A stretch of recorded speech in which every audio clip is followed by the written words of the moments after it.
You're listening to Spark TV, where we bring you daily interviews with real women in business at all stages. I'm your host, Danielle Lewis, and I am so grateful to have you here. How has the business grown? So obviously being a physical space, oftentimes I think a lot of people when they start businesses, we always talk about online strategies, but you had to grow a business that was physical and local. How did Yeah. you go about growing the business?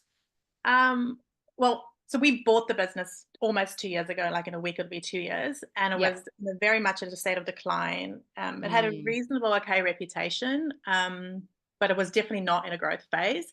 That was also mm. part of the appeal. I was like, oh, we can really turn this around. This would be cool. Um, but I think the step one for us was just really like, okay, reputation is everything. And, I am my own target market. What do I want to see?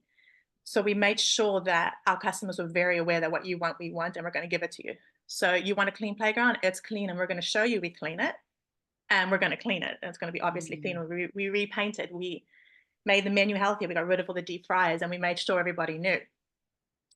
We then we had a look at what all our competition were doing, and I was like, why do it like that? Just because everyone's doing it, that we'll do it better.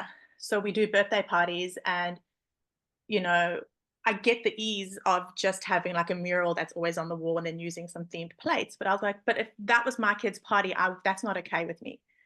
I Mm. want like a decked out table and I want awesome decorations. I want it to be over the top because when my 6-year-old walks into that room, I want her to go like, oh, there's like Ah! unicorns. Yeah, I want her to have a freak out over like how beautiful this room looks. And I said that to I was like, we're changing the way we do birthday parties. It's going to be amazing. And then we made sure everybody knew. So then it's that online marketing, it's the social media. Um, and that was the first year of business we put everything in that first year of us owning it back in. So like fortune on just maintenance and just getting it back up to scratch. And then the marketing so people knew. And it snowballed. So between that first year that we owned it, like what the previous owners had done, and our last financial year, we doubled turnover. So Wow, that's huge. yeah. Oh my So it was God. amazing. So yeah, Mm. so in that like under 2-year time frame, we did that. I'd set these 5-year goals that I wanted to hit, and then my husband and I were chatting about some stuff a few months ago, and I was like, "Well, where are we tracking?" And I'm like, "Holy," Mm. I was like, "We've hit them. We've hit almost every single one of my 5-year goals in less than 2 years." Wow. And it's because, if you're a parent, you find an awesome place that your kids love and that it ticks your boxes too, and that's where you become loyal to. Mm. The challenge that we've got in our industry is that our client base eventually ages out. So Yeah, of there's course. always Yeah. always keep them coming. But we do things differently. We do things differently with our staff, with the way we're constantly giving stuff away. So we partnered with a variety of different charities.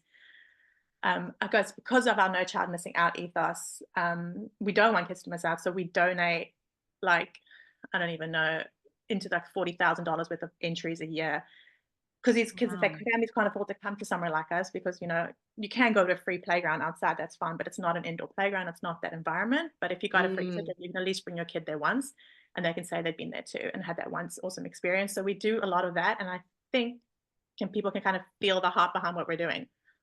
Um, and it's been profitable, it's been great, but it's also been hugely rewarding for us to know that like so many families are having this awesome experience and we're kind of providing that opening for them. So like, I don't know, we did like a 1 week, we did it twice last year where we dropped our entry pricing to $5. And that Mm. whole week, 100% of all the money that came in from entries, we donated to a charity. Oh, So it was wow. like a win-win. So the charity got the support that they needed and people could come and play for $5 for the whole day, Yeah. which is great. So That's we do that kind of incredible. stuff. And Yeah. I just love the logic behind your decision making as well. So how would I want my child to feel? Therefore, I'm not doing it the same as everybody else. I'll, change this up. Or how do I want to come in as a parent and see the space looking or know that it's clean or know that this is happening? You're really putting yourself in the customer's shoes, and Yeah. that is doing the selling. I mean, obviously you're telling everyone about it as well, but obviously the decision making and that why behind it is Yeah. really what people are resonating with. Yeah, I think so. And Mm, I'm lucky. Like I said, I am my own target market. I've got yeah. 3 young kids. So I'm like, do they like it? guys? And I ask them, and they're like, yeah, mum, that's cool. Well, no, it's not. I'm like, well, maybe let's ask your friends. What do they think? Should we have a Yes. play date with all your friends and just chat to the mums? Like, what's going on? Yeah, I But love generally, it. like, yeah, how does it feel? How does it look? How does it's a playground? How does it smell? Um, and again, if it ticks my boxes, because like if I don't want my kids playing there, if it doesn't look safe or it's not clean, then I can't expect someone else to spend money there because I wouldn't. That wraps another episode of Spark TV. Shout out to Spark TV sponsor IP Australia for their amazing support of the Spark podcast and women in business. And if no one tells you today, you've got this.